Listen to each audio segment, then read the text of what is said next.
ৰাইজৰ দল জিন্দাবাদ জিন্দাবাদ জিন্দাবাদ ৰাইজৰ দল জিন্দাবাদ জিন্দাবাদ জিন্দাবাদ জাতীয় যুৱ বাহিনী জিন্দাবাদ জিন্দাবাদ জিন্দাবাদ এই নামনি সময়খিনি বন্ধ কৰক বন্ধ কৰক বন্ধ কৰিবই লাগিব ৰাইজৰ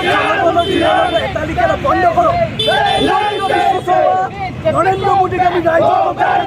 উঠিয়াই দিছোঁ ৰাইজৰ জীৱনৰ নিৰাপত্তা বন্ধ কৰাৰ প্ৰমাণ পাইছে কৰি গৈছে ইতিমধ্যে এনে কিমান ভয়াৱহ ৰূপ আছে আপোনালোকে ৰাইজে দেখিছে আমি বিজেপি চৰকাৰ যেতিয়া ক্ষমতাত নাথাকোঁতে ৰাইজক ব্লেকমেইলিং কৰি আপোনালোকে ৰাইজৰ দল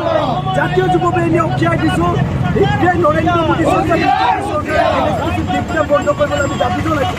অন্যথা কিন্তু এই আন্দোলন আৰু 23 দিনলৈ আমি ৰাইজৰ দল জাতীয় এই নামনি সময়খিনি অসমৰ ৰাইজৰ লগত হেতালি খেলা বন্ধ কৰক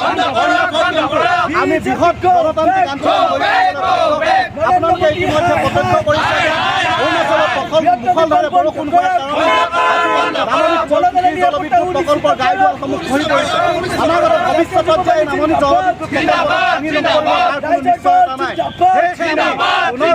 ৰাইজৰ দলৰ জাতীয় যুৱ বাহিনীৰ তৰফৰ পৰা বিজেপি চৰকাৰক সকীয়াই দিব বিচাৰিছোঁ অসমৰ ৰাইজৰ গণতান্ত্ৰিক আন্দোলনৰ তেওঁলোকে মূল্যবোধ দিয়ক অন্যথা যদি এই গণতান্ত্ৰিক আন্দোলনত তেওঁলোকে মানি নলয় যদি অনিশ্চিতকৈ নামানে জলবিদ্যুৎ বৃহৎ প্ৰকল্প বন্ধ আমি লখিমপুৰ ধেমাজি মাজুলী আদিকে সকলো জনগণক একত্ৰিত কৰি আমি কিন্তু বিজেপি চৰকাৰৰ বিৰুদ্ধে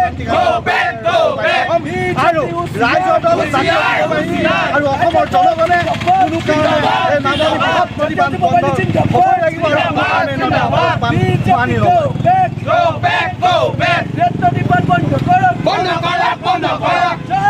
ৰাইজৰ দল জিন্দাবাদ জিন্দাবাদ জিন্দাবাদ জাতীয় যুৱ বাহিনী